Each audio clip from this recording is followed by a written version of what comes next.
Kita mau langsung kepada pemberitaan firman Tuhan pada malam hari ini. Tadi ketika duduk di sana dengan saudara Tiong, tiba-tiba Tuhan suruh saya sampaikan ayat itu.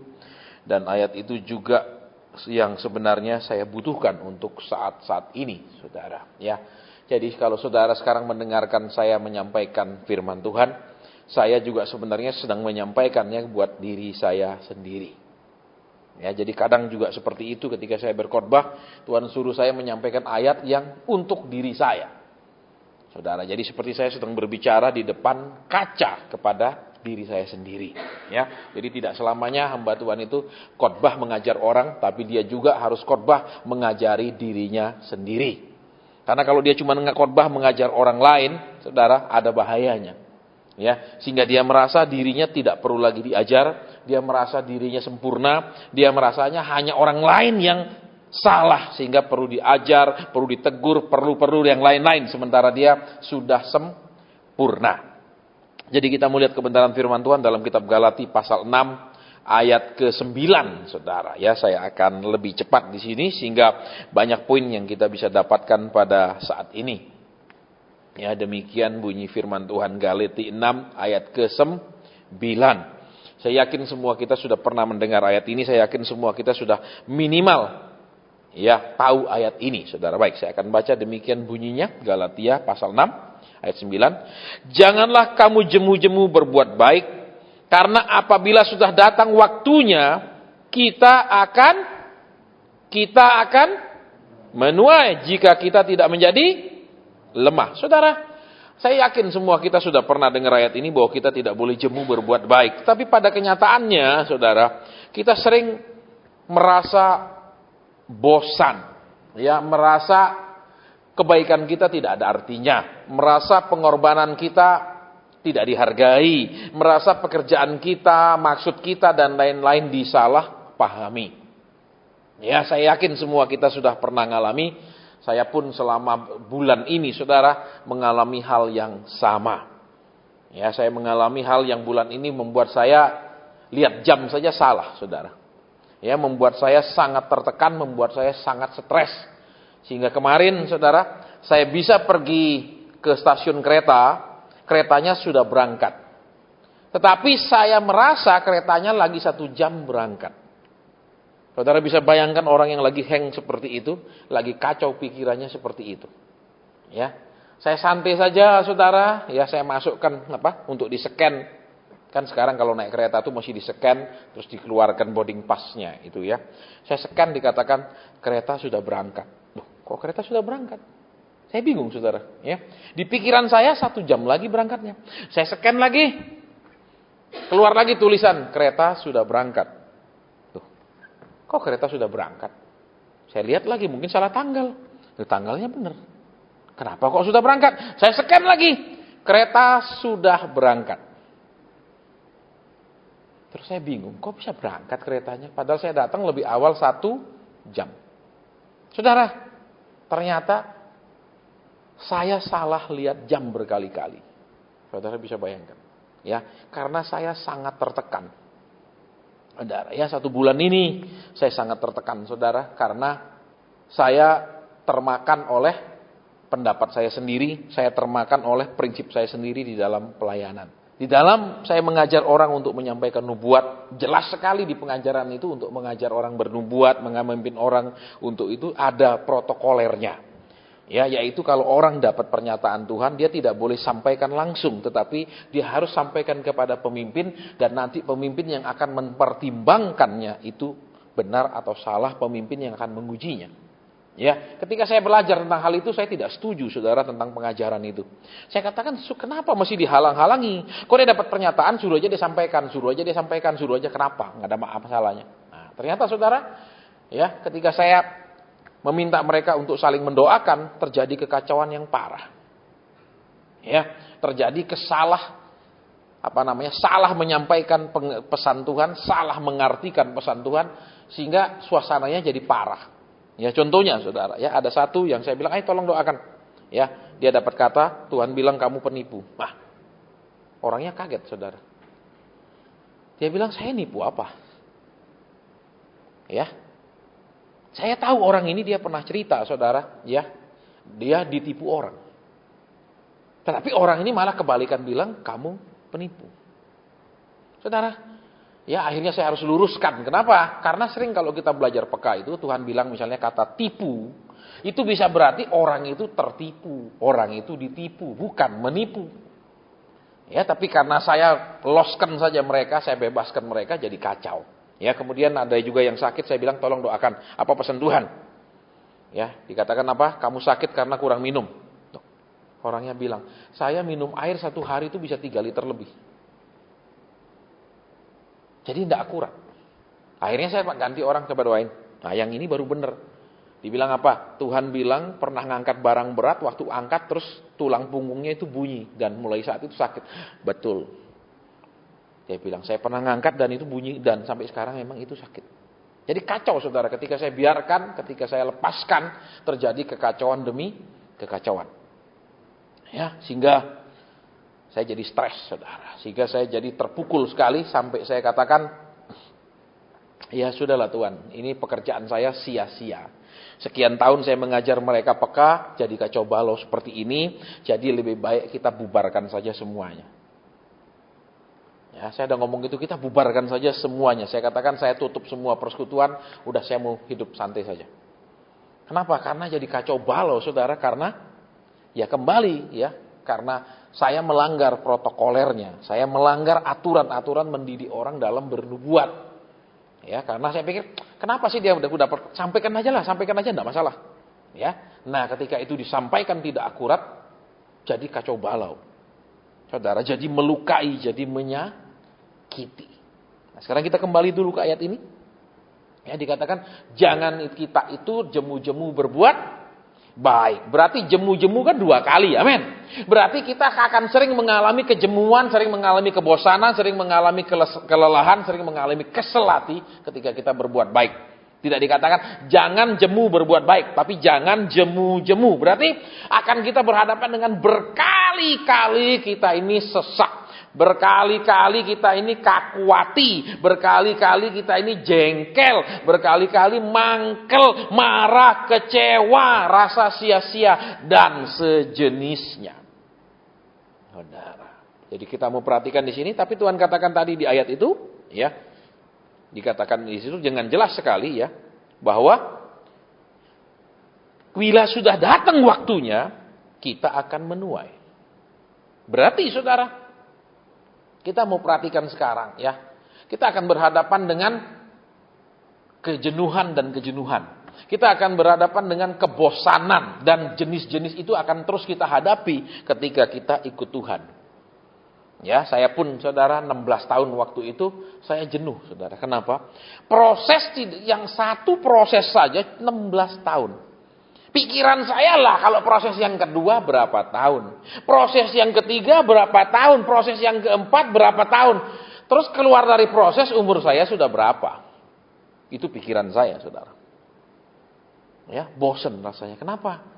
Rasanya sudah berdoa, sudah doa puasa, sudah percaya, sudah beriman, sudah tekun, sudah baca firman, sudah taat, sudah nurut. Tapi keadaan tidak pernah mengalami perubahan. Tidak pernah mengalami perbaikan, saudara. Ya, jadi kadang bosan. Rasanya Tuhan kurang apa lagi sih? Di mana letak kurangnya Tuhan? Rasanya ini sudah semuanya kulakukan. Rasanya yang kau perintahkan sudah kukerjakan. Tetapi kenapa semua keadaan tidak mengalami perubahan? Saudara, bosan loh saudara. Ya, makanya kemarin pun sampai saya perlu karena hati saya sudah netral, saya perlu berkunjung ke kakak rohani saya, ya, untuk konsultasi dengan dia, saudara, karena hati saya sudah bilang udah tutup aja lah, udah lelah saya katakan. Kenapa lelah?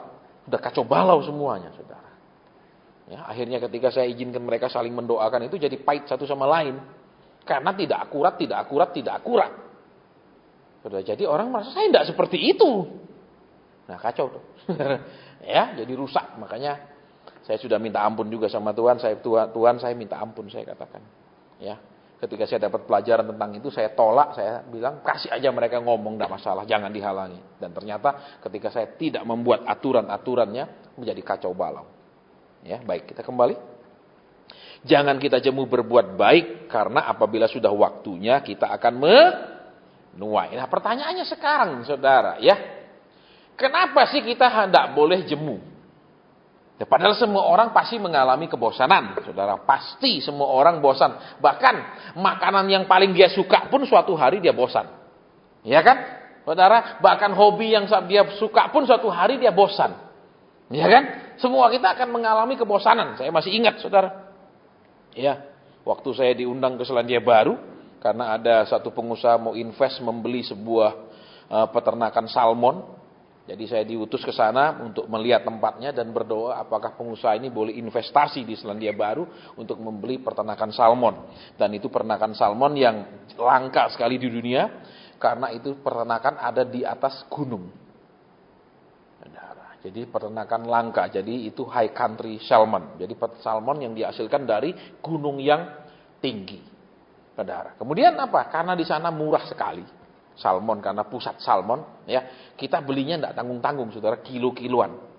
Terus kita panggang barbekyuan, ya, karena kan waktu itu sewa karavan, jadi di mobil itu sudah ada tempat tidurnya, di mobil itu ada WC-nya, di mobil itu ada semua alat masak, ya, ada kompor gas dan semua lengkap, jadi kayak rumah jalan, ya. Jadi belinya berkilo-kilo, saudara, terus panggang, ya, makan 1 kilo, saudara sendiri. Wah, rasa perut itu, waduh, mual, mau muntah, enggak karu-karuan, saudara. Karena barang murah. Jadi karena murah kita beli banyak-banyak, kita makan lah. Di Indonesia kan mahal, saudara, ya. 1 porsi salmon sudah berapa? Mumpung di sana murah sekali, ya. Dan berbulan-bulan saya tidak kepingin makan salmon. Blenger saya, saudara. Ya, semua kita akan mengalami jenuh. Semua kita akan mengalami jemu, betul? Bahkan suami istri pun rasanya dulu berharap membina rumah tangga, dulu berharap bersama dia selamanya, betul? Kadang-kadang seperti itu, saudara. Ya, ini yang belum nikah belum tahu. Ya, kalau yang sudah nikah pasti tahu. Ya, itu. Makanya belajar sama orang yang sudah nikah. Nikah itu bukan fantasi. Nikah itu seringkali juga kalau tidak benar bikin frustrasi. Saudara, baik, kita lanjut. Ini kenapa kita tidak boleh jemu berbuat baik? Itu pertanyaannya kan. Bisa karena satu, saudara, Tuhan sedang melatih kita tidak berfokus kepada upah yang cepat, upah yang di bumi, upah yang langsung kelihatan. Tuhan sedang membuat kita berfokus kepada upah di sorga yang nanti kita terima. Nah, zaman sekarang kan jarang orang khotbah tentang upahmu besar di sorga.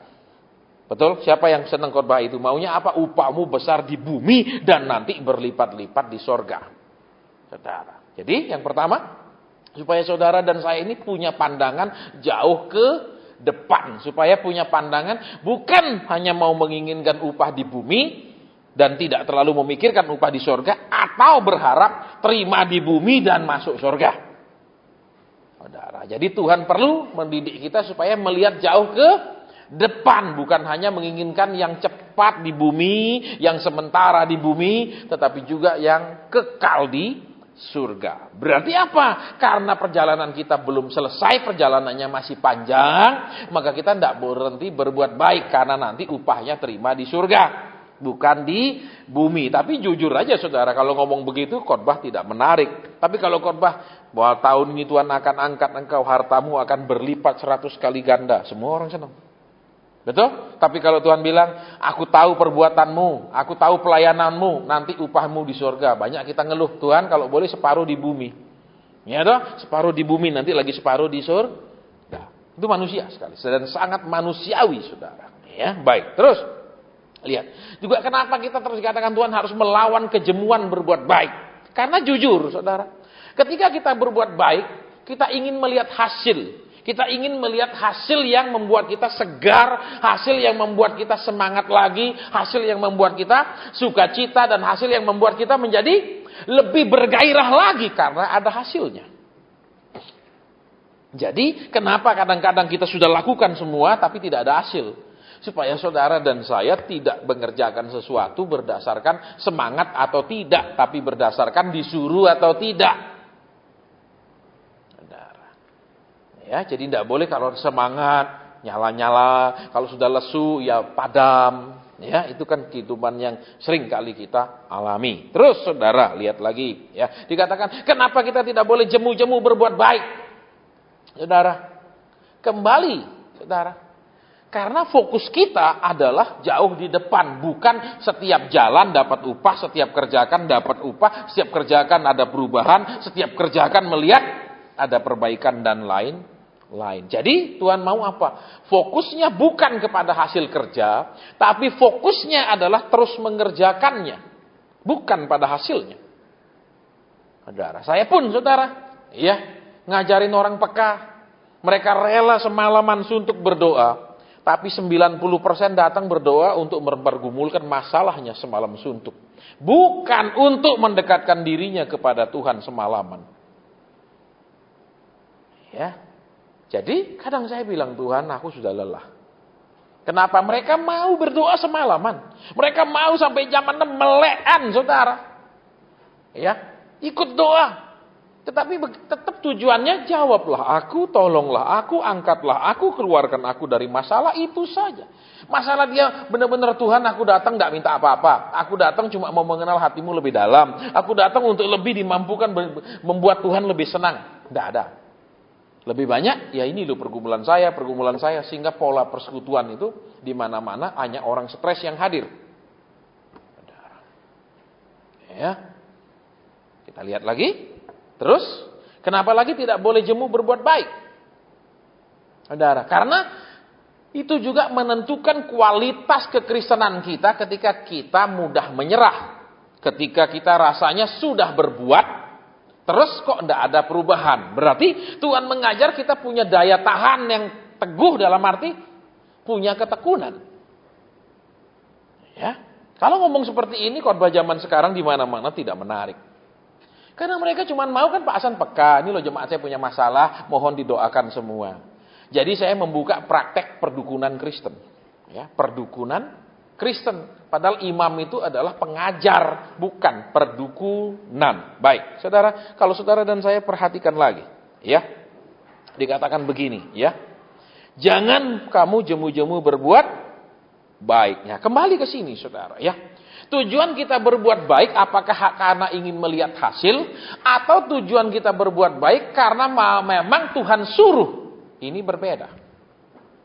Kalau kita pribadi berbuat baik, maka kita akan gampang putus asa. Tapi kalau Tuhan yang suruh kita terus-menerus berbuat baik, itulah barometer ukuran ketaatan kita. Jadi akan bisa kelihatan di sana yang taat dengan yang tidak. Akan bisa kelihatan di sana Kristen yang benar sama yang tidak. Ya, bahkan berkali-kali pun saya katakan, ketika kita datang kepada Tuhan sudah tahu masalah kita. Tuhan sudah tahu segala yang kita hadapi. Kenapa terlalu banyak berdoa beritahu Tuhan berulang-ulang masalah kita? Ya. Terus apa yang seharusnya? Ya seharusnya Tuhan aku mau lebih kenal hatimu. Aku mau lebih mengerti kehendakmu. Aku mau lebih berkenan kepadamu. Ya, tapi kalau ngomong begitu susah sekali saudara. Ya, 99% orang Kristen itu tidak senang hal-hal seperti itu. Terus kita lanjutkan. Ya. Karena apabila sudah datang waktunya kita akan menuai. Berarti apa saudara? Ya. Ada memang perbuatan baik yang kita akan menuainya di bumi. Tetapi juga ada perbuatan baik yang hanya kita akan tuai di surga. Berarti kita harus buat perbedaan. Jadi jangan sampai yang kita akan tuai di surga kita berharap nuainya di bumi. Ya, kan nanti akan ada waktunya kita menuai. Nah, nuainya berupa hidup kekal atau berupa berkat-berkat di bumi. Itu dua hal yang berbeda. Nah, umumnya orang Kristen berharap yang dia tuai adalah berkat-berkat di bumi. Terus sudah dia puas dengan segala berkat di bumi, boleh masuk surga. Saudara, ya, ini yang problemnya. Jadi dia tidak membuat perbedaan antara berkat di bumi dengan di surga. Baik, kita lanjutkan. Ya. Di sini dikatakan begini, ya. Karena apabila sudah datang waktunya kita akan menuai. Jadi saudara, ada memang jenis perbuatan baik kita yang nuainya lama. Saudara, tidak segera dituai. Ada perbuatan baik kita yang bertahun-tahun, tahun, baru kita bisa menuai. Jadi, tadi jelas kan, jenis tuaian itu ada surga dan bumi, ada yang cepat, ada yang lambat. Itu jelas sekali, saudara. Terus, saudara, ya, dikatakan di sini, apabila kamu sudah datang waktunya kita akan menuai. Yang ketiga jenisnya, saudara, kenuaian kita adalah, ya, kita akan melihat bahwa di dalam diri kita, hidup kita banyak perubahan-perubahannya. Itulah tuaian kita ketika berbuat baik. Itulah tuaian kita ketika terus-menerus taat. Kita akan mengalami perubahan demi perubahan. Kita yang berubah, saudara, sekalipun masalah belum berubah. Ya, tapi semua orang Kristen senangnya, aku rasanya sudah berubah, segeralah rubah masalahku. Atau aku hanya ingin didoakan masalahku, jangan suruh aku berubah. Ya, sering kan orang maju minta didoakan. Mereka kalau disuruh lakukan ini, malas, saudara. Maunya, saya datang Pak Asen tolong doakan.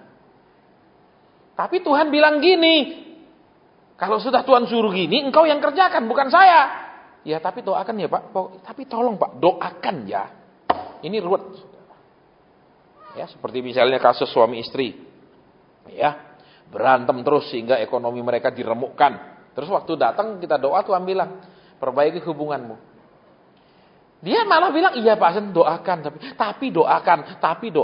Doa saya tidak akan mengubah ketetapan Tuhan, doa saya tidak mengubah perkaranya, kalau Tuhan suruh kerjakan apa tidak dilakukan. Tapi mereka maunya, tolong doakan saja.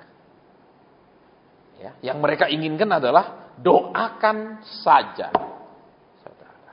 Ya, ini yang paling banyak. Kemudian kita lihat lagi, ya. Apabila sudah datang waktunya kita akan menuai. Jadi yang tadi kan kita sudah belajar tentang tuaian surga bumi, tuaian cepat lambat, ya. Kemudian kita sekarang belajar lagi tentang kita akan menuai. Yang tadi sudah tentang kita akan menuai apa? Kita melihat karakter kita berubah, kerohanian kita berubah, nih kekristenan kita berubah, iman kita berubah. Itulah tuaian. Karena banyak orang Kristen sudah ikut Tuhan lama, tidak ada buahnya. Imannya tetap iman bingung. Ya toh, buahnya tetap buah kacau, ya toh. Terus apa lagi? Buah sehari-hari hidupnya adalah stres. Ya toh, itu buahnya. Saudara, Tuhan bilang kita akan menuai. Di sana baru kita melihat tuaiannya apa? Kok aku jadi damai ya? Kok aku jadi lebih percaya ya? Saya pun, saudara. Ya, walaupun bulan ini saya sangat stres, saudara, ya. Tetapi saya menuai. Apa? Saya menuai penguasaan diri. Rasanya saya mau ngomong kasar, rasanya saya mau bentak, tapi saya bisa diam. Itu tuaiannya, saudara. Kenapa? Karena bulan kemarin, saudara, ada orang mempersembahkan mobil ke saya. Terus, memang berapa bulan lalu Tuhan bilang nanti kamu terima mobil. Terus, mobilmu yang satu kau jual. Katana saya yang ban besar yang biasa saya pakai off-road itu jual. Kamu tabur. Nah, terus saya ketemu orangnya, terus orangnya bilang, Pak Asen saya mau kasih mobil ini. Besok ke pabrik saya. Lihat mobilnya. Jadi, klop kan, karena Tuhan sudah bilang kamu akan terima mobil. Terus, mobil yang kamu sekarang ada yang katana untuk off-road kamu jual. Nah, uangnya ditabur. Saya bilang oke. Terus apa saudara? Tuhan suruh ambil mobil yang dia kasih itu. Nah, kemudian saudara, saya bermaksud kepada satu orang itu supaya dia juga terbangun imannya. Karena sampai hari ini dia sedang hancur lebur secara ekonomi. Jadi saya bilang sama dia, kan Tuhan bilang tahun ini tahun pembalasan. Tiba-tiba dia ngomong apa? Uji lagi Pak Asen. Uji lagi. Alias jangan terima. Tidak boleh terima. Kalau terima, nanti janji Tuhan yang lain mundur dari hidupnya Pak Asen. Saudara, saya buahnya itu apa? Saya sabar jelaskan sama dia. Saya katakan, saya berapa bulan lalu Tuhan sudah ngomong kepada saya. Kamu akan terima mobil, dan mobilmu yang katana untuk kamu off-road itu jual, tabur uangnya. Jadi sudah penggenapan. Oh salah, bukan begitu. Pak Hasan itu cuma harus nunggu satu mobil yang dia katakan Tuhan akan berikan ke saya. Tapi saya belajar, ya sudahlah, saya percaya gitu loh saudara. Nah itu buahnya. Ya walaupun kita senior tetap percaya, junior juga. Jangan kamu junior ngerti apa sih. Itu buah saudara. Ya saya jelaskan sama dia, saudara. Tetap uji lagi dia katakan. Saya tidak mau debat sama dia. Kalau saya mau debat bisa. Saya bilang apa? Kamu dulu bilang begini terjadi nggak? Kamu bilang gini terjadi nggak? Saya bisa serang dia saudara. Tapi lihat, ya ada buah yang tampak. Saya tidak mau ngomong, biarin dia, udah nggak usah ribut, nggak usah debat dah sama orang seperti ini. Kenapa saudara? Karena kalau terjadi perbedaan apa yang diterima antara beberapa orang yang dia rasa dari Tuhan, itu tidak boleh saling memaksakan bahwa yang kita terima paling benar dan orang terima itu salah. Ya. Kemudian saudara, saya mau tetap bersifat netral. Saya nggak bilang dia junior belum tahu apa-apa. Saya dari kecil udah mendengar suara Tuhan. Enggak. Kenapa? Saya hubungi kakak rohani saya. Kakak rohani saya yang saya tahu saudara, orangnya ya integritasnya sudah terbukti. Saya pernah cerita sama saudara. Ya, dia melayani seorang pengusaha karaoke, mendoakan seorang pengusaha karaoke, dikasih 50 juta. Dia bilang enggak, saya enggak boleh terima uang ini. Kenapa? Ini uang dari bisnis enggak benar. Dan itu puluhan tahun lalu saudara, dia dikasih 50, dia bilang enggak. Tegas. Jadi integritasnya dalam keuangan bisa dilihat jelas. Saya enggak mau tanya orang yang bilang terima, ambil itu berkat Tuhan, enggak mau saya. Saya mau tanya orang yang sudah terbukti kalau dia ngomong dia tanya Tuhan dulu. Ya, saya hubungi dia, saya enggak bilang saya dapat mobil, saya cuma bilang, "Pak, saya mau diberkati orang. Boleh enggak saya terima berkat itu?" Besok dia hubungi saya lagi. Tuhan bilang, terima. Nah, saya sudah dapat terima. Terus dia juga dapat terima. Klop semua. Tapi karena saya ditekan terus suruh uji lagi, saya tanya lagi yang lain yang peka. Ya saya tanyanya gini. Saya enggak kemudian ada yang bilang gini, saya enggak percaya, tolong doakan. Enggak, saya enggak boleh ngomong begitu. Jadi saya bilang begini. Saya katanya akan terima mobil jenis ini. Tapi sekarang kok orang naburnya mobil jenis ini. Tolong doakan saya. Dia doa, dia bilang, "Kok itu bagian daripada tahun pembalasannya Tuhan." Kelop toh 3 orang. Betul saudara, tapi dia tetap ini. Uji lagi Pak. Saudara bisa bayangkan kalau saudara ngajar orang, segala terima apapun tanya Tuhan, kemudian saudara akan dituduh, tidak boleh terima pun saudara terima. Bisa dibayangkan? Berarti saudara akan dianggap manusia paling munafik dari atas mimbar. Saya terus merasanya Tuhan. Saya berlutut di bawah kaki Tuhan, saya bilang, "Tuhan, sudah sedemikian jahatnya saya. Sudah sedemikian jauhnya saya daripadamu Tuhan. Sehingga Tuhan bilang tidak boleh terima, saya terima." Saya doa saudara. Saya tidak bilang, dia salah, dia pasti keliru. Tidak. Saya doa. Mungkin saya sudah terlalu jauh dari engkau, saya bisa salah dengar. Mungkin saya sudah kotor hati saya, makanya saya bisa salah mendengar Tuhan bilang tidak, saya bilang ambil. Ada buah. Buahnya apa? Kita tidak menyerang balik orang. Kemudian kita tidak serang juga statusnya sebagai junior kita. Kita juga tidak serang dia bahwa banyak sekali dia sampaikan tidak pernah akurat. Itu ada buah.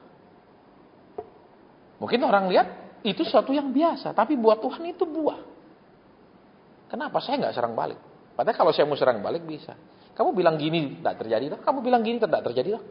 Bahkan kamu sebut tanggalnya semua sudah lewat semua tidak terjadi apa-apa. Bisa saudara kalau saya mau serang. Ya, tetapi saya diam, tidak komen. Ya, pertama dia katakan uji lagi dan saya terus ngomong. Saya taat sama Tuhan bukan karena mengharapkan berkat. Saya taat sama Tuhan karena mengasihi Tuhan.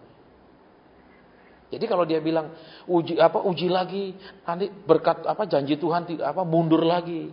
Dipikir saya ini taat karena mengharap berkat. Dia keliru, saudara. Dia keliru. Saya taat bukan karena mengharapkan berkat. Ya.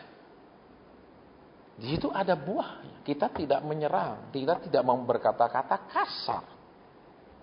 Saudara. Tapi sejak itu saya mulai menjaga jarak. Saudara. Ya, sejak itu saya menjaga jarak. Kenapa? Karena kalau dia merasa dirinya punya yang dia rasa dia dapat dari Tuhan itu yang paling benar, itu berbahaya. Kenapa? Karena saya kenal banyak orang yang seperti itu. Ya, banyak orang merasa yang dia dapat paling benar, orang lain salah semua. Ya, pernah kita sama saudara kan? Waktu di Jakarta dulu, yang satu pengusaha mau ngambil salah satu badan usaha milik negara itu kan. Saya dapatnya tidak boleh ambil. Pendeta lain dapat, ambil. Take over. Beli perusahaan itu. Tuhan bilang enggak. Terus saya ditelepon kan. Dibentak-bentak ditelepon sama pendeta itu. Enggak boleh seperti itu. Kalau kita merasa kita paling benar, kitalah Tuhan. Ya, saya ngalami, saudara. Kemudian di banyak kasus-kasus lain lagi saya ngalami. Kan saya ada cerita sama saudara waktu melayani di salah satu rumah sakit di Surabaya.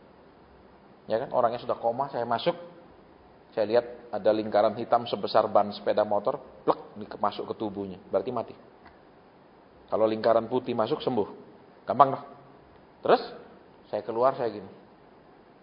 Berarti udah gak ada harapan. Wah, saya dilihatin dari atas ke bawah, bawah ke atas sama pendeta itu. Terus, pendeta macam apa ini katanya? Kita sudah doakan, tim doa kita sudah doakan, buktinya tangannya sudah bergerak-gerak, sudah ada reaksi. Saya begitu-gitu. Tapi saya pulang, besok pagi mati jam 4. Jadi nggak boleh kita merasa yang kita dapat itu paling benar. Jadi kalau misalnya ada dua yang berbeda, ya terserah. Nanti Tuhan yang menentukan. Nggak boleh nyerang orang salah. Ya. Tapi itu bikin saya down. Kenapa? Karena kan saya dituduh manusia yang munafik di mimbar. Ngajar orang terima apa-apa tanya Tuhan. Sekarang dia dibilang tidak boleh terima mobil itu, dia tetap terima. Bisa saudara bayangkan? Enak enggak posisi seperti itu? Padahal kan saya sudah bilang. Sudah pernah dengar cerita saya kan? Saya mau dikasih rumah, garasinya bisa 8-12 mobil 3 lantai. Tuhan bilang tidak, saya tidak terima. Apalagi cuma sebuah mobil. Tapi pokoknya uji lagi. Baik saya bayangkan saudara ketika saudara diinjak seperti itu.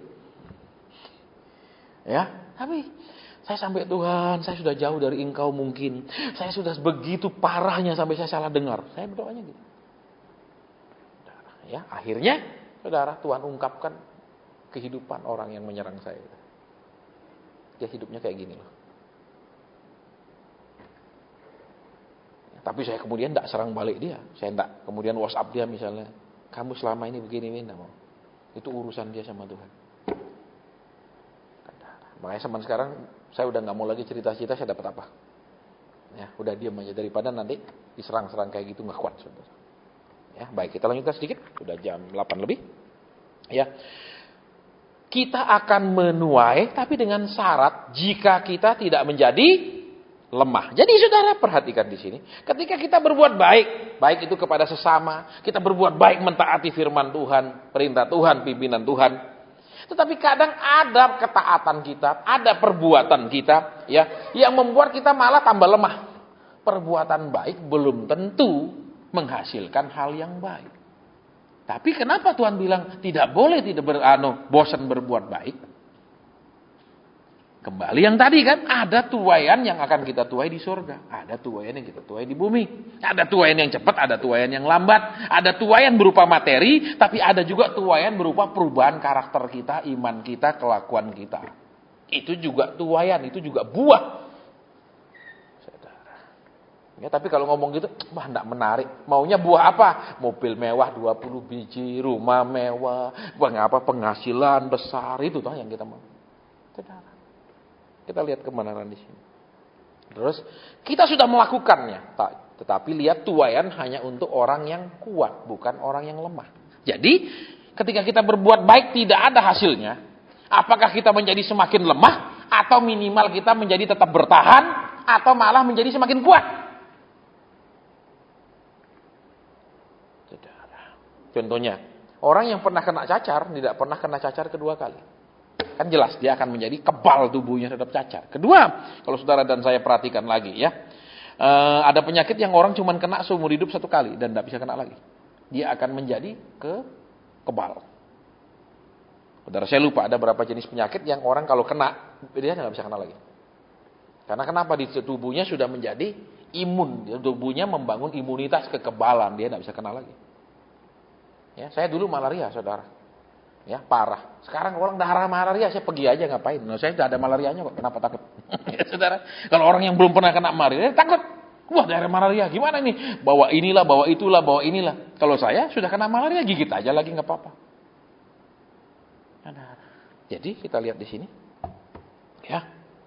Apakah segala yang tidak sesuai harapan kita, keinginan kita, ya kerinduan kita, permohonan kita, dan segala-gala yang kita, itu membuat kita tambah lemah, atau minimal kita tetap mau melakukannya, tetap mau maju, atau malah kita tambah kuat? Ya, saya hang, saudara, karena serangan seperti itu. Ya, karena kan yang diserang bukan masalah iman saya, tapi yang diserang integritas saya.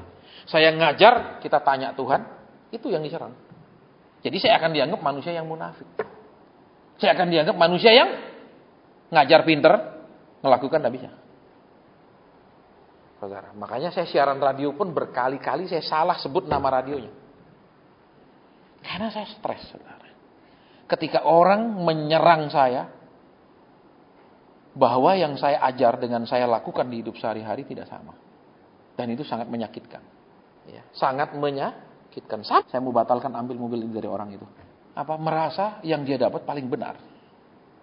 Sementara kita dapat yang berbeda. Dan 3 orang yang peka dapat yang berbeda. Dengan 1 orang. Bisa bayangkan.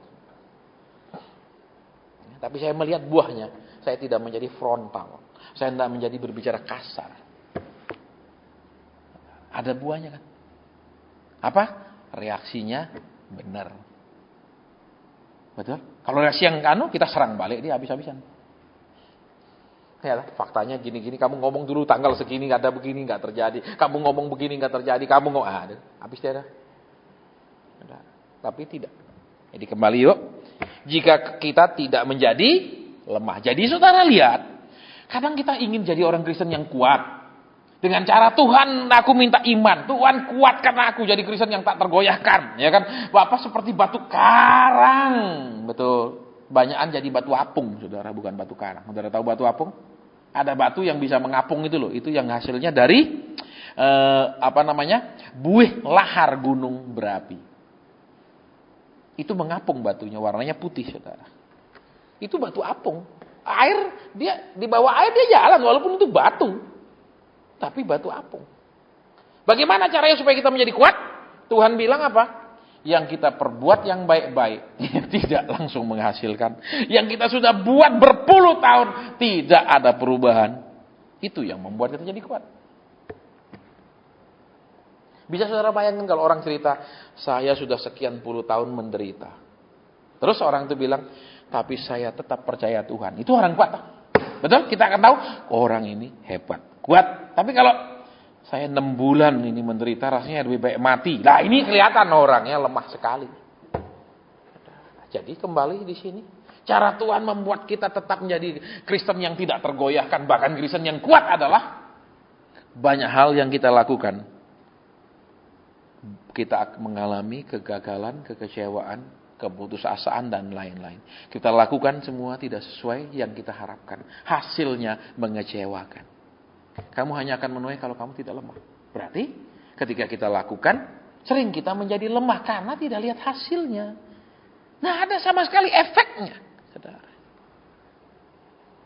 Ya, saya pun ngalami, saudara. Seperti itu kan, ngajar orang peka, selesai jam 6 kita mau bubar, nanya lagi masalahnya.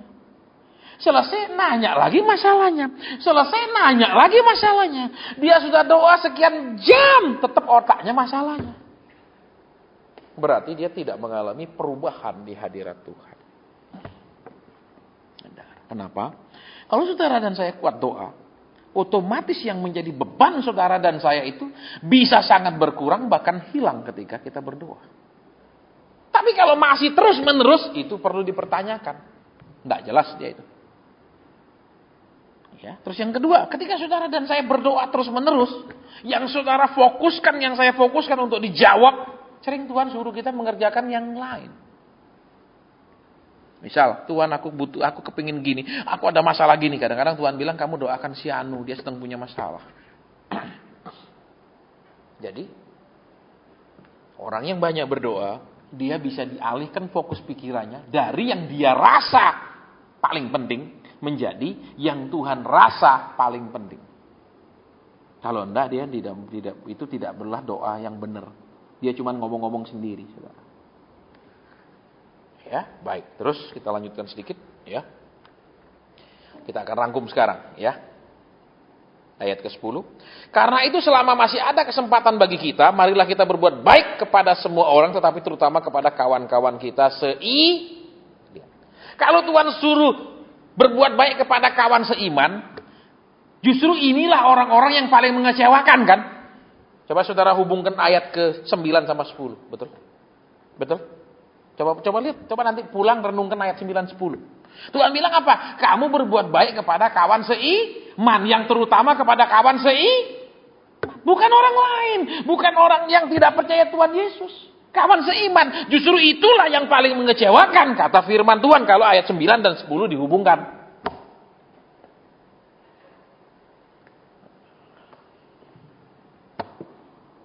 Kalau sudah tahu kekecewaan terbesar adalah kawan seiman, terus apa? Terus kenapa kita ngomel, dia Kristen kok gitu? Loh, Alkitab kan bilang dengan jelas. Kan suruh berbuat baik kepada yang utama kawan seiman. Tapi Tuhan bilang jangan kamu berbuat baik. Berarti orang-orang yang seiman yang kita berbuat baik ini, maaf kata, bocai kalau bahasa Cinanya. Ya, kenapa? Kita seperti menggalami laut. Betul? Kita seperti melukis di atas balok es. Coba bayangkan melukis di balok es. Esnya lumer, hilang lukisannya. Semua percuma. Saya gitu, saudara. Saya sampaikan banyak pesan Tuhan. Nggak ada yang dilakukan, terus besok ngomel. Ya, sekian bulan kemudian Pak Hasan kok nggak ada satu yang terjadi. Pak Hasan katanya waktu itu bilang ada proyek. Memang benar ada proyek itu, kok saya nggak dapat? Kan Tuhan bilang ada proyek. Terus kamu bilang benar, terus apa lagi? Nah, Tuhan bilang syaratnya kan ada. Turutin enggak? Terus kok bisa mau terjadi? Saudara, saya sering ngalami seperti itu, saudara. Ya, sampaikan pesan Tuhan dia tidak lakukan, tapi berharap yang dinubuatkan jadi. Berharap yang dijanjikan Tuhan jadi. Nggak bisa. Ya, bahkan ya, dari orang yang kasih saya mobil ini pun dia dipakai Tuhan untuk apa? Membela saya. Karena sebelumnya saya kenal pengusaha lain. Dan Tuhan sampaikan 3 hal kepada dia. Dengan ada syaratnya. Dan dia tidak lakukan. Kemudian suatu saat ketika kami sedang berkumpul, pengusaha ini datang bergabung. Dikenalkan oleh pengusaha yang terima 3 nubuat. Yang tidak melakukan bagiannya. Dan saya sampaikan nubuat juga kepada pengusaha ini. Semuanya jadi. Karena dia nurut apa yang Tuhan suruhkan. Yang ini tidak nurut sama sekali. Sampai hari ini. Apa yang disampaikan tidak ada satupun dia turuti. Kalau yang ini disampaikan, iya Pak, iya Pak, iya Pak, iya Pak. Ya, makanya sampai Sabtu kemarin kita pergi doa ke pabrik yang baru.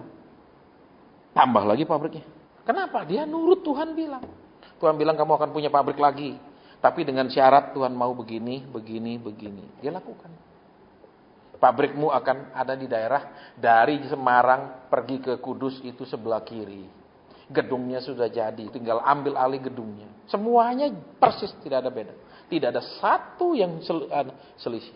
Sebelah kiri jalan, tepat sebelah kiri jalan. Gedung sudah jadi, tepat gedung sudah jadi. Semua tepat. Tapi yang ini tidak. Makanya kenapa? Yang ini kan tidak terjadi semua.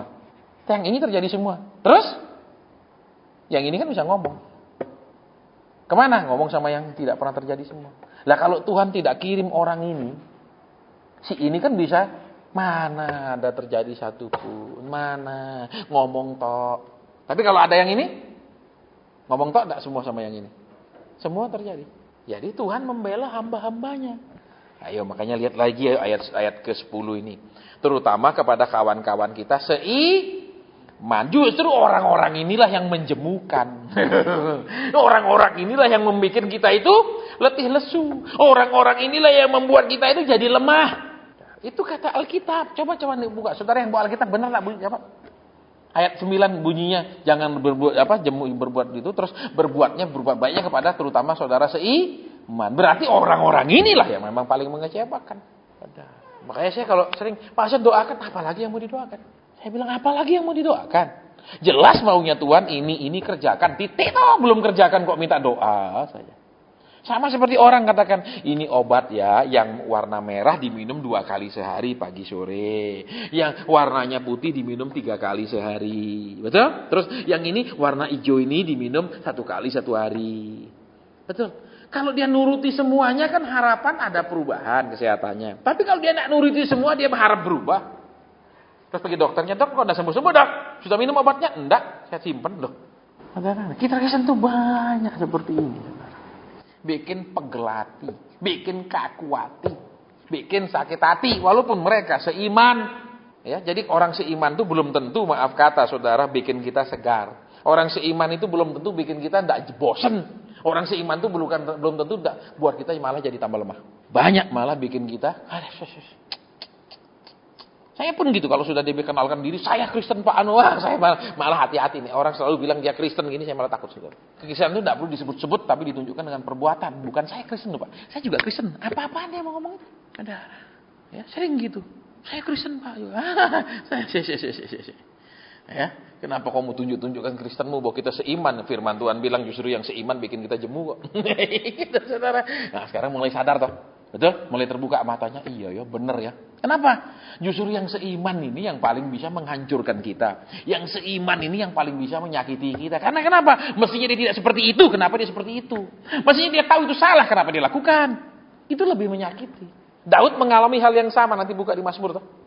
Bagaimana aku bisa tahan? Kalau musuhku menghina aku, musuhku. Tapi ini orang-orang yang berjalan bersama aku ke rumah Tuhan. Betul ayatnya begitu? Ya, Daud aja nggak tahan, saudara, ngadepi orang sesama seiman. Saya juga nggak tahan, saudara. Terus terang saya bilang, kalau saudara suruh saya pilih ngumpul sama Kristen, lebih enak atau antara dua, ngumpul sama orang Kristen atau pergi hutan, enak saya pergi hutan. Walaupun di sana pacetnya banyak, lebih enak, saudara. Ya, terus apa? Lebih enak pergi cari babi hutan celeng daripada cari orang Kristen. Kalau babi mau nyerang kita ketahuan, saudara. Dari napasnya, itu dia mau nyerang. Terus ininya, di sini itu buru berdiri, itu mau nyerang, dia nggak mundur. Kelihatan, berarti saudara yang harus lari cepat naik pohon. Kalau Kristen mau nyerang kita enggak, malah shalom, haleluya, puji Tuhan, glory, buat nusuk mati. Itu makanya sekarang lihat, yuk, ya, ayat ke-10, tidak ada. Selama masih ada kesempatan, akan ada waktunya kita tidak punya kesempatan berbuat baik. Ada waktunya kita nggak bisa punya kesempatan berbuat. Tapi Tuhan bilang selama masih ada kesempatan, ayo pakai kesempatan itu. Tapi kembali saudara ingat, ada upah kekal, ada upah sementara. Halo, ada upah kekal, ada upah Mungkin yang kita lakukan Tuhan bilang nanti hadiahnya kamu terima di surga. Tapi Tuhan, separuh aja Tuhan. Kalau enggak DP-nya aja lah Tuhan. Tuhan bilang, kan sudah aku tetapkan di surga. Separuh lah Tuhan, 10%-nya aja. Gitu. Ini loh masalahnya saudara. Yuk. Jadi kembali. Ya, Tuhan sendiri sudah bilang, betul, kawan-kawan seiman. Ini yang bikin jemu, bikin pegel, bikin males. Halo? Bikin kita ini lemah. Saya dulu ngalami. Umat Tuhan biasa memfitnah saya, jemaat kecil. Tapi kalau pendeta terkenal memfitnah saya, sakit sekali. Pas sakit sekali, kenapa? Enggak semestinya dia yang begitu terkenal itu seperti itu. Sakitnya lebih terasa, saudara. Ya, tapi Tuhan bilang apa? Jangan jemu-jemu berbuat baik. Berarti harus mengatasi kejemuan itu berkali-kali akan terus datang yang namanya kejemuan. Tapi kalau kita diberkati tidak ada yang jemu, betul? Betul, tidak ada saudara bilang Tuhan sudah bosan aku terima berkat, cukup sudah, tidak ada. Tak? Berapapun sebanyak apapun malah lebih senang, amin. Itu sifat manusiawi, saudara ya. Makanya Tuhan seringkali bingung, betul? Diciptakan kata firman Tuhan menurut gambarnya Tuhan, amin. Betul. Tetapi kelakuannya, motivasinya, pola pikirnya, tujuan hidupnya, dan lain-lainnya, kok tidak pernah bisa, saudara, sesuai dengan yang digambar Tuhan. Betul. Yuk kita lihat. Jadi sekarang kalau kita ketemu orang-orang seiman kita yang memang seperti itu, bukankah itu sudah tertulis di firman Tuhan? Jadi itu menggenapi firman Tuhan. Itu berarti alkitabiah nih orang-orang itu kelakuannya seperti itu. Halo? Benar. Ya. Terus mau apa kalau itu memang ada tertulis? Apa saudara mau tengking supaya tidak terjadi? Berarti ayat-ayat ini saudara bakar aja, coret supaya tidak ada, betul? Betul, saudara? Baik, jadi kita selesai sampai di sini. Jadi mulai sekarang, walaupun kita tidak melihat buah, kita tidak menuai buah dari yang kita lakukan, tapi minimal kita menuai buah dari karakter kita yang berubah. Minimal kita menuai buah dari sifat kita yang mengalami perubahan.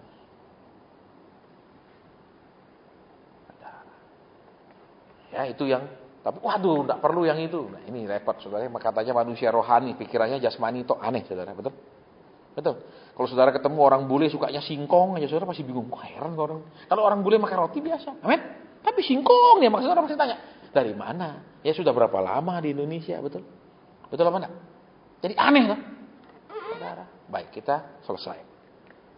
Bapa di surga, mungkin ada pesanmu. Tuhan Yesus, mungkin ada nasihatmu.